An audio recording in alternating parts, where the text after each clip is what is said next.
Did I press record? I'd done the whole video. But I don't know if I pressed record. Please.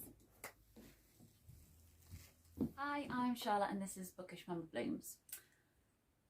I have nothing to say about why I am dressed like this other than life is too short. So if you have any outfits like this, wear them, you know.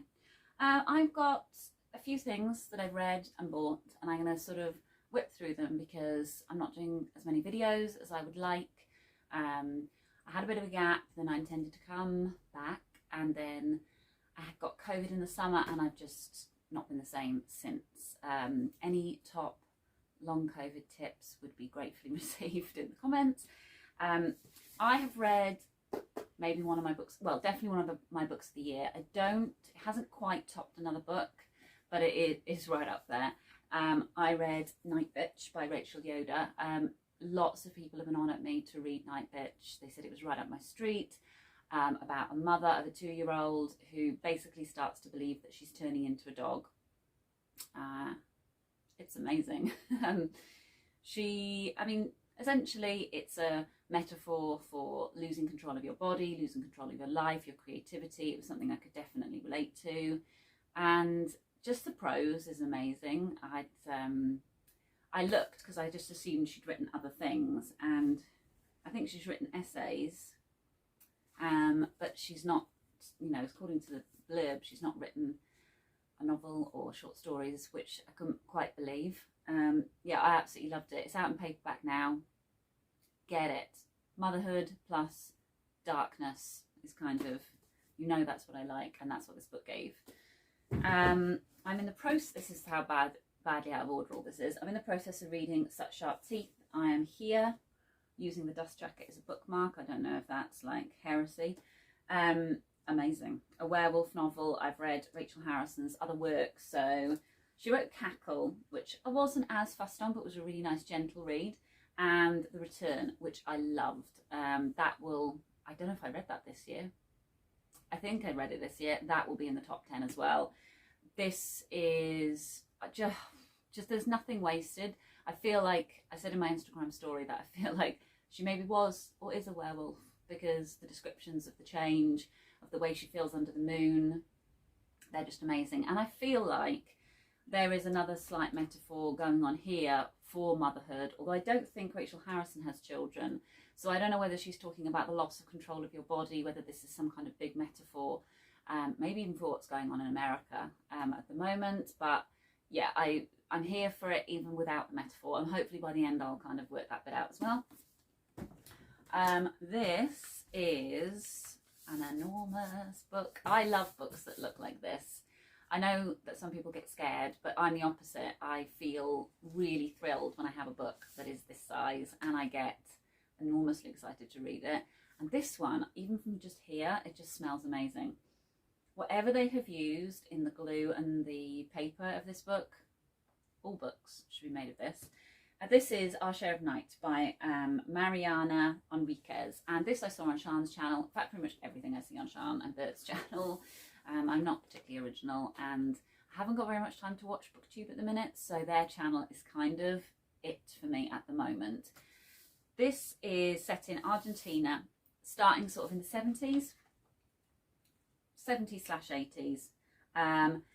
And oh yeah, it goes back to 1960s and goes all the way up until I think the late 90s, and it covers a period of intense unrest in reality in Argentina. So this is a fantasy / horror is what I would brand it as. I don't read, this is a new kind of thing for me, reading this type of book, so if I've got it wrong, please tell me. It's set at a time of real political unrest, and then it's got this story of horror, of kind of parallel dimensions, of speaking to, I mean, I feel like he's a death type figure. Yeah, it's kind of really hard to describe. Before you go and buy it, because the cover is extremely tempting and I'm going to rave it up, just so you know, pretty much any trigger warning you can think of, this book has. We're talking child abuse, just gore, a lot of gore, surgery, I'm pretty sure there's some vomit in there. I'm emetophobic, so that it didn't bother me enough to stop me reading it. There's just everything. And yeah, it's an intense read. I was hooked and also appalled and also had some issues with it. But ultimately, I'm going to say it was a 5-star read for me because I was so hooked for about 700 pages. If you've read it, I'd be really interested to chat to you. And the other thing I will say, all this stuff is going to make it sound like it's not worth reading, but there are some weird stuff about disabilities in here, and also with some weird stuff about women. If you had told me this had been written like 20 years ago by a man, I would have believed you, because it felt like someone was trying really hard to be progressive, but actually underneath wasn't. And I know that we're sort of in this world now where people get really annoyed about you tearing apart books and characters in books whose behaviour maybe isn't woke. But the whole point of close reading is not necessarily to say that every single character has to be an angel, but you use close reading to ascertain what the author wants you to think. And there's ways of putting words in characters' mouths where you know that it's the character. And there's also accidental slips, which kind of show what you think as the author. And there is a subtle difference, and if you're good at close reading, then you see that difference. If you're not, I can see why you might feel that picking on those little points is just ruining good literature and trying to make everything perfect. It's not about that. This definitely, for me, exposed some of Mariana Enriquez's sort of prejudices, although, you know, she genuinely does seem to be pro-LGBT. It's just her handling of it wasn't quite what I wanted and what I would think is acceptable. She also kind of wanted to represent people with disabilities, but she didn't do that particularly well. If you can put that aside, which I think, you know, we've got to be able to say, but maybe that shouldn't be enough to stop us from reading. I just loved it. It was completely bananas, and I could not have foreseen any of the things that happened in it. Just when I thought it couldn't get more disgusting, it did. And yeah, I was thrilled right up until the end. I was page turning like mad, and that is a huge deal, okay, with a book this big. It also, on a more serious note, was an excellent way of discussing the troubles in Argentina. People were disappeared by the military government at the time. And I know a little bit about Argentina because when I was in my early 20s, I was obsessed with Che Guevara. So I had to really sort of draw upon that memory of, you know, that was almost 20 years ago. That is freaky. I was going to say 10, but it's not. But I learned all that stuff. So that is a long time ago for me. But I was drawing upon my memory of what happened in Argentina. And she said in an interview, which I read after I finished, you know, the stuff in there is real in the sense that people did just disappear and absolutely grotesque things happened to real people who were trying hard to, you know, love their country and fix their country. So she said, yes, I ramped it up a notch so that it fitted the genre, but ultimately the things in there were true, which I agree. And it was really, really well done. So if you want to get your teeth into something, this is definitely for you. Last Woman Standing. So this is a new purchase, Amy Gentry. I read Amy Gentry's Boyce of Pele book, if you remember. Now, she has written another thriller, which I have read, and I don't know where it is. So this is one I haven't started yet, but this is not something I would pick up. I'm just going to make that clear. I don't know why. It just looks so crimey. Oh, Good as Gone was what I'd read, and it was really good. But because I loved her writing so much with the Boyce of Pele book, I kind of feel like we're going to be on to a winner. So I'll let you know if it's like a sort of a hidden gem. Mel, from Mel's Bookland Adventures, I don't think that's the name of your channel now, recommended me this, Toil and Trouble, A Women's History of the Occult by Lisa Kroger and Melanie R. Anderson. And yeah, it looks really, really good. It's about several different people. So, and shaping the occult, politicizing the occult, monetizing the occult, challenging the occult, and embracing the occult. I think the way they've designed it kind of makes it look like the sort of book you can pick up and put down. But actually, when I had a little kind of read inside, no, it looks like a book that's like you need to fully engage with. So I'll let you know how that goes. Growing Up Human, The Evolution of Childhood by Brenna Hassett. Even though I did say that I like darkness and motherhood, I also do like to know about childhood. I love my child. He is like the centre of me and my husband's world. And even though I do moan about certain things, part of the reason why I think we both moan is that we just give everything to him. So I am fascinated by the idea of how children grew up in times gone by. I'm not sure how far back she goes. Evolutionary history. There we go. She's going way back. Through the many steps of making a baby, from pair bonding, and points where our species has repeatedly stepped off the standard primate path. I just think that's going to be amazing. And I feel like, yeah, it's blurred by Alice Roberts, who I love. Then this book, this is Heart of Pompeii by Maggie Phillips and Sarah Clement.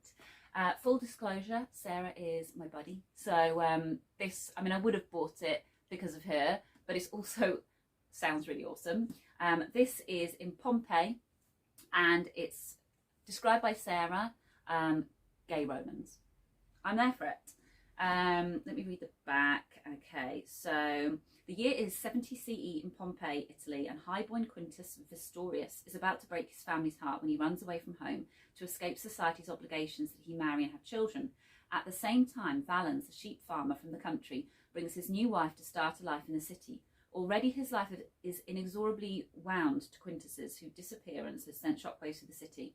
When they do meet 3 years later, it's in the Lupana, Pompeii's most notorious brothel, where Quintus is now a sex worker, going by the name of Ignis. For Val, it's love at first sight. For Ignis, it takes a little longer, as loving Val threatens the modicum of freedom he has found within the brothel's walls. You know, I just can't see why you wouldn't love that. And it is another stonker. It's like, is it 400 pages? Oh, it's 500. Oof, that's a biggie. I think you can only find that on Amazon because it is published by a small publisher. So have a little look if you fancy some gay romans, and I'll let you know how that goes. This is another kind of, wow, we're covering some topics. This is Boudica, Iron Age Warrior Queen by Richard Hingley and Christina Unwin. I got this secondhand. I don't think you can get it new now. I genuinely did not expect it to be a book. The look of that cover, I kind of thought it was going to be one of those, you know, you get those ones that are teeny thin. They're like, you know, like a brief history of. I thought it was going to be that. So I'm actually really pleased that this is a proper full-size book. I didn't think we knew enough about Boudica to make a full-size book. So is it going to be about Boudica, or is it going to be mostly about the history of Britain at that time and then a teeny tiny bit? I don't know. But I'm really fascinated in her. I kind of want a tattoo of Boudica, but then I want a tattoo of everything since I got my first one last year. So we'll see. And then I've got, this is, I'm really excited about this. This is Leech. This is by Hiron Enez. And it's, I don't know how to explain it. Okay, in an isolated chateau, as far north as the north goes, anything isolated chateau, I'm just, you know, I'm there for that. The Baron's doctor has died. The Interprovincial Medical Institute sends out a replacement, but when the new physician investigates the cause of death, which appears to be suicide, there's a mystery to solve. It seems the good doctor is hosting a parasite. Okay. As far as I know, it is fantasy, horror, and I feel like Hiron Enez has got a great biography in here. Did they write? I think they're they, them pronouns. Okay, well, this is interesting. Hiron Enez is a writer, musician, and student of medicine. Their areas of interest include infectious disease, pathology, and anti-capitalist healthcare reform. I mean, what a legend. That when they're not hunched over a microscope or Word document, they can be found playing in the snow or playing the harp, though not usually at the same time. They're queer in every sense of the word, and they really want to pet your dog. And also, they look enormously cool. I follow them on Instagram now. So yeah, Leech, looking forward to that. You may have noticed that I'm reading a lot more horror, a lot more sort of, maybe not sci-fi, sorry sci-fi fans, but fantasy. And I don't really know why, except that I need desperately to escape the world. In the start of the pandemic, I was fact, wasn't I? If you remember, I was just reading non-fiction books all the time. But no. The time has come to bury my head in the sand. And also, you can actually read horror and fantasy and they still sort of represent something else, a deeper discussion. So, you know. And then I got the last Final Girl, so Stephen Graham Jones. You all know how much I loved Stephen Graham Jones's I've forgotten what it's called. Why can't I remember? Can't remember. You know what it's called. You've all seen it. I love his. I've read 2 of his books now. I loved. Oh, actually, I'll say in the front, won't it? Why am I so? Said it doesn't say in the front. I wonder if that is this one of his first books, and then the others. Is it just because it's one of his? No, it doesn't say anything at all. Oh, here we go. Okay. It doesn't say, because it is one of his first books. Right, glad we got to the bottom of that. I love the idea of final girls. I've read 2 books now that are about final girls. So this is sticking with that horror theme. I'm not a particularly brave person, so I find it easy to distance myself from the fear element when I'm reading horror, much more than if I'm watching it on TV. Anyway, that's it. I've talked way longer than I meant to. Let me know what you're reading. Let me know if you've read any of these, or if you're excited about any of these. Let me know how your reading tastes have changed, because I just feel like, I don't know whether it would have happened anyway, because I'm in my late 30s, coming up to 40 next year. But I just feel like I'm going through an enormous change, and I hate using the word growth. I don't mind using it with other people, but with me, it just sounds really sort of conceited. But growth. Yeah, and everything is being affected. My things I do, the way I read, the way I dress, everything. So I would be interested if that's happening to you as well, or not. Okay, hope you're all doing well and looking after each other, and I'll speak to you soon. Bye.